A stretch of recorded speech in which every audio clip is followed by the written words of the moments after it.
Back then, learning more about myself, fresh out of theater school, trying to figure out what came next. And I had a dream I wasn't even sure I was brave enough to claim. Let me take you back to the moment between Cinderella and Queen Goddess, to the moment I had to decide who I was going to be, but none of that, absolutely none of it, would exist if I hadn't walked into one audition, in one outfit, with one woman by my side. Now, they call me Queen Goddess. This is the story of the door that changed everything. The clothing gig audition. The moment I stopped being someone who transformed in private and became someone who transformed in public. And it begins with a dream I was too afraid to chase. I couldn't stop thinking about that dress. Not the dress itself, but what it represented. The way fabric could transform identity. The way color could change how you moved through space. The way the right outfit could make you feel like you could conquer the world. I'd always loved fashion. Even as a kid, I'd flip through magazines, study the way designers played with silhouettes and textures. I'd sketch outfits in the margins of my notebooks. Imagine what it would be like to create beauty that people could wear. But I'd never thought it was for me. Fashion was for other people. Bold people, confident people, people who didn't spend years of their life trying to be invisible. After being Cinderella, though, I couldn't ignore it anymore. Theater school ended, graduation came and went, and I found myself at home with Eugenia. We'd moved in together after graduation, a tiny apartment with terrible heating and a kitchen the size of a closet. And I was exploring. At home, with Eugenia, I lived freely. Skirts that swished when I walked. Blouses in colors I'd never dared wear in public. Heels that made me stand taller. Makeup that sharpened and softened me in all the right ways. Panties that felt like silk secrets against my skin. I was exploring elegance without shame. Femininity without apology. Beauty as a language I was finally learning to speak. Eugenia never judged, never questioned. She'd watch me try on different outfits, offer opinions, help me with zippers I couldn't reach. Sometimes she'd do my makeup, her fingers gentle and precise. Sometimes we'd just sit together, two people comfortable in their own skin. But here's the thing. I only did this at home. Outside that apartment, I was still Julian. Conservative Julian. Careful Julian. The guy in jeans and plain t-shirts who kept his head down and his dreams locked away. Inside, I felt unstoppable. Outside, I was terrified, and Eugenia noticed. We'd been together officially since college. What started as a theater project partnership became late-night conversations, became stolen kisses backstage, became a relationship that felt like home. Eugenia was my girlfriend. But more than that, she was my partner, in every sense of the word. She saw me. Not just the parts I showed the world, but the parts I kept hidden. And she loved all of it. One night, I was scrolling through my phone on the couch and I stopped. An advertisement. Open audition. Fashion styling internship. Seeking bold. Creative individuals ready to revolutionize personal style. No experience necessary. Just vision. My heart jumped into my throat. This was it. This was the door. And I was terrified to even touch the handle. I could never, I whispered, mostly to myself. Eugenia looked up from her book. Could never what? I showed her the ad. She read it. Then she looked at me with those eyes that always saw too much. Why not? She asked simply. Because I'm not ready. I'm not bold enough. You style yourself at home. You have vision. You understand transformation better than anyone I know. So, what's really stopping you? I couldn't answer. Or maybe I didn't want to. She put down her book and moved closer, taking my hand. Julian, she said softly, you're not just auditioning for them. You're auditioning for us, for the life we want, for the person you keep telling me you want to be. But what if you're brilliant, she countered. What if they see what I see? What if this is the moment everything changes? I stared at that advertisement for a long time. We're ready, Eugenia whispered. Even if you don't feel like it, we're ready. Against every doubt screaming in my head, I clicked apply. 3 days later, I got an email. Congratulations, you've been selected for an in-person audition. I didn't sleep that night. Neither did Eugenia. We just held each other in the dark, both of us knowing that something huge was coming. Something that would require more courage than a theater performance ever did. The audition was scheduled for Saturday at 2 p.m., which meant I had 5 days to prepare. 5 days to choose an outfit, 5 days to practice, 5 days to figure out how I was going to walk into that room, and more importantly, 5 days to figure out who was going to walk into that room. Because here's the thing they don't tell you about living two lives. Eventually, you have to choose one. I couldn't audition as Julian the quiet theater graduate in jeans and a button-up shirt. That wasn't authentic. That wasn't who I was becoming. But I'd never stepped out in public as my feminine self. Never walked down a street in heels and a skirt. Never let the world see the version of me that only Eugenia knew. Until now. Wednesday morning, Eugenia woke me up early. "We're going shopping," she announced. "For what?" "Your audition outfit, and we're doing it properly." I blinked at her, still half asleep. "What do you mean, properly?" She smiled. That smile that meant she'd already made a decision, and I was just going to have to trust her. "I mean, we're going as ourselves. Both of us. Two queens, shopping together." My stomach dropped. "Eugenia, I can't." "You can," she said firmly. "And you will. Because if you're going to walk into that audition as Queen Goddess, you need to practice being her. Not at home, out there, in the real world." I wanted to argue. Every instinct I had was screaming at me to play it safe, to go shopping as Julian and bring the clothes home to try on in private. But she was right. If I was going to do this, really do this, I had to stop hiding. So, I agreed. And 3 hours later, we stepped out of our apartment, and I was transformed. A cream-colored blouse with delicate buttons, a flowing midi skirt in soft lavender, ankle boots with a modest heel, light makeup, foundation, a touch of blush, mascara, nude lipstick. My hair styled carefully, falling just past my shoulders. I looked like myself. My real self. The self I'd been keeping locked away. Eugenia walked beside me, her hand in mine, dressed in her usual bold style. Leather jacket, ripped jeans, red lipstick that could stop traffic. Two queens, ready to take on the world. The first few steps outside were the hardest. Every person who passed felt like a spotlight. Every glance felt like judgment. But Eugenia squeezed my hand and kept walking, shoulders back, head high. And slowly, something shifted. People did stare. Some looked confused, some looked curious. A few smiled. But no one said anything. No one stopped us. The world didn't end. We walked 3 blocks to the boutique, and with every step I felt lighter, like I was shedding a skin I'd been wearing for too long. The boutique was small, upscale, the kind of place that smelled like expensive perfume and possibility. The woman behind the counter looked up when we walked in. Her eyes flicked over me, taking in the blouse, the skirt, the carefully applied makeup. And then she smiled. "Welcome in.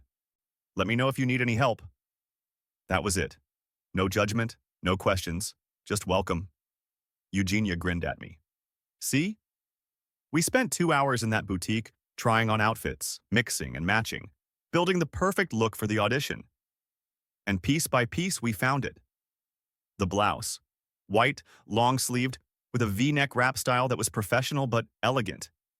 It hugged my torso in a way that felt structured and confident. The skirt? High-waisted plaid pencil skirt with a subtle ruffle hem. It hit just below the knee, sophisticated and bold at the same time. The shoes. Black, open-toe ankle strap heels. Not too high, but high enough to make a statement. The handbag. Small, black, with fringe detail. The kind of accessory that said, "I pay attention to details." When I looked at myself in the boutique mirror, fully put together, I didn't see someone playing dress-up. I saw Queen Goddess. Eugenia stood behind me, hands on my shoulders, meeting my eyes in the reflection. "That's it," she whispered. "That's the one." We paid, we left. We walked those 3 blocks home, bags in hand, both of us knowing that something fundamental had shifted. That day, we weren't just shopping. We were declaring. For the first time, the world saw me as I chose to be. Not hidden, not pretending, not apologizing, just me. And Eugenia was right there, two queens walking side by side, ready to take on whatever came next. Saturday morning arrived too fast and too slow at the same time. I barely slept the night before. Every time I closed my eyes, I saw that audition room. Imagined the faces staring at me. Imagined failing. Imagined succeeding. Imagined everything in between. Eugenia woke up with me, even though the audition wasn't until 2 p.m. "We're doing this right," she said. "Full transformation. Properly." She set up our tiny bathroom like a professional makeup station. Brushes lined up. Products arranged by order of application. A mirror propped up to catch the best light. "Sit," she commanded gently. I sat, and she began. First, skincare. Moisturizer massaged into my skin, primer to create a smooth canvas. Her fingers were gentle, methodical, like she was painting a masterpiece. Foundation next. She blended it seamlessly, matching my skin tone perfectly, evening out every imperfection. I watched my complexion transform. Smoother, more luminous, more refined. "Close your eyes," she murmured. Concealer under my eyes to brighten. Contour along my cheekbones to sharpen. Blush to bring warmth and life to my face. I felt her working, felt the brushes dancing across my skin. And I let myself sink into it. This was meditation. This was ritual. "Brows now, don't move." She sculpted my eyebrows with precision, filling them in, shaping them to frame my face, making my expression more defined. Then came the eyes. Primer on the lids. Eyeshadow in soft neutrals with a shimmer that caught the light. She layered colors, blended them seamlessly, created depth and dimension. Eyeliner came next. A thin, precise line that made my eyes look larger, more striking. She flicked the ends up ever so slightly, creating a subtle wing. Almost done with the eyes. Last part is going to feel weird. False lashes. She applied them carefully, pressing them against my lash line, waiting for the glue to set. Then mascara, coating my natural lashes and the falsies together until they were full and dramatic. Open. I opened my eyes and looked in the mirror. My eyes looked incredible. Larger, more expressive, like they could hold entire stories. Lips, Eugenia announced. Lip liner to define the shape. Then lipstick, a bold but elegant color, somewhere between mauve and rose. She blotted, reapplied, made sure it was perfect. Finally, setting spray to lock everything in place. "Look," she said, stepping back. I looked. The person staring back at me in the mirror was stunning, polished, professional, powerful. This wasn't Julian trying on a costume. This was Queen Goddess, ready to claim her space in the world. "Now the outfit," Eugenia said. We moved to the bedroom. I stripped down, my heart racing with anticipation and nerves. The underwear went on first. Delicate, feminine, the foundation of the transformation. Then the blouse. I slipped my arms through the sleeves and Eugenia helped me button it up from behind. The fabric was crisp, clean, professional. The wrap style created an elegant V at my chest. She tucked the blouse into the skirt before I put it on, a trick she'd learned from fashion magazines. The skirt came next.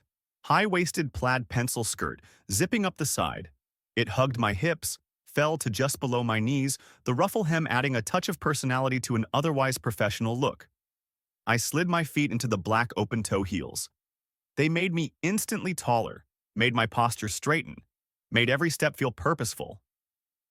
Eugenia handed me the handbag. Small, black, fringe detail. I looped it over my shoulder.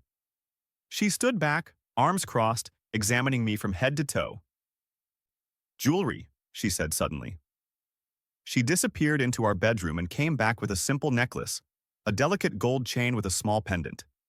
She clasped it around my neck. "Perfect," she whispered. I turned to the full-length mirror in our hallway. And there I was. Every piece came together. The makeup, the blouse, the skirt, the heels, the handbag, the jewelry. It wasn't separate elements. It was a complete vision. I looked like someone who belonged in a fashion audition, someone who understood style, elegance, transformation. I looked like Queen Goddess. Eugenia appeared behind me in the mirror, her hands on my shoulders again. "You're not just walking into that room," she whispered, her voice fierce and tender at once. "You're walking into your life." I nodded, unable to speak. My throat was tight with emotion. This was it. This was the moment. The audition was in a studio downtown, 30-minute subway ride from our apartment, which meant I had to walk through our neighborhood, down to the subway station, ride public transportation, and navigate city streets, all while looking like this. Part of me wanted to change into something neutral, carry the outfit in a bag, transform in a bathroom right before the audition.